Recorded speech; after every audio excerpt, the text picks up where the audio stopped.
मैं एक छोटा वाकया सुनाता हूं जो मेरे साथ हुआ। आप देखो, आप इधर उधर का नहीं, अपना ही सुनो। आप हमारे बड़ों से सीखो, आप जिसको मैं और आप शाह जमालुर रहमान साहब बोलते हैं, जिसको मैं और आप अहमद उबैदुर रहमान अख्तर नदवी साहब के नाम से जानते, जिसको मैं और आप बड़े बड़े अकाबिरीन हजरत मौलाना अब्दुल कवी साहब का नाम आते, लोग उनके बयानात के लिए झूम झूम के जाते। इनके तर्ज को लेना चाहिए, इनकी आदत जो छोटी छोटी है उसको लिख के जिंदगी में लाना चाहिए। मेरी मस्जिद में सैटरडे टू सैटरडे, मतलब हफ्ते के पूरे दिन जुम्मा को छोड़ के तफसीर होती।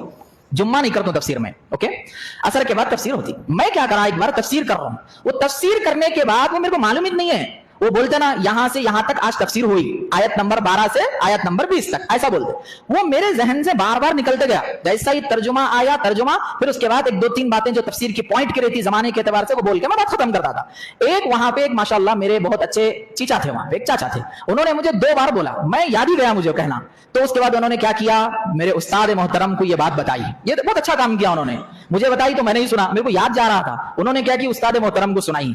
उस्ताद मोहतरम देखिए आप, क्या बड़ी बात मेरे अजीज दोस्तों बुजुर्गों, जब उनके पास ये बात पहुंची हजरत मौलाना अब्दुल कबीर साहब जीरा मजदूह के पास, उन्होंने उठाकर फौरन मुझे कॉल किया, फौरन मुझे। इतनी बड़ी शख्सियत हमें कभी याद कर लिए तो बड़ी बात है, उठा के फोन मिला के फोन करना, इस जमाने में सहूलियात वैसी है। उठा के फोन करके कहा, बेटे आपने ये हरकत की है, ये देखो आप कितना प्यारा ताल्लुक है, बेटे आपका ये अमल हुआ ऐसा गुज़िश्ता दिनों में, और आपने उनको थोड़ा सा ऐसा देखा, फिर उसके बाद तफसीर ही बंद कर दिया तुम लोगों ने।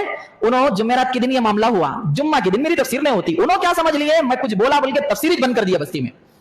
कितनी मिसअंडरस्टैंडिंग है। मैं उस बंदे को आज भी दुआ देता हूं, मालूम अल्लाह उस बंदे की हर एतबार से मदद करे। वो बंदा सुनाया, उन्होंने मुझे सुनाया, फिर यहां तक सुनाया मौलाना ने, आपने उनके ये कहने पर तफसीर कुछ बंद कर दिया।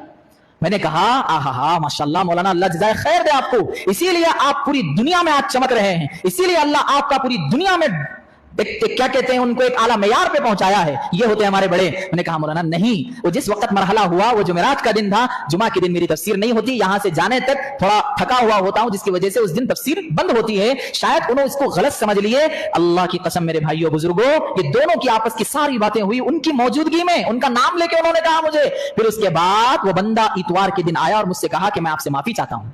ये देखिए आप, कितना प्यारा हसीन मामला है। आज हमारे मुआशरे के अंदर इनकी उधर, उनकी उधर, उधर की उधर, उधर की जिधर, जिधर की खत्म, जिंदगियां बर्बाद, मुआशरे तबाह। मुसलमानों के ताल्लुक से मैंने हमारे उस्ताद को पूछा कि मुसलमान कभी हम कामयाब हो सकते हैं? उन्होंने कहा कि नहीं हो सकते हैं। वो मुझे ही कहा खाली, मतलब क्यों नहीं हो सकते? साफ सीधी बात उन्होंने कही कि हम एक दूसरे की मोहब्बत, एक दूसरे की उल्फत, एक दूसरे का अच्छा नहीं सोचते हैं।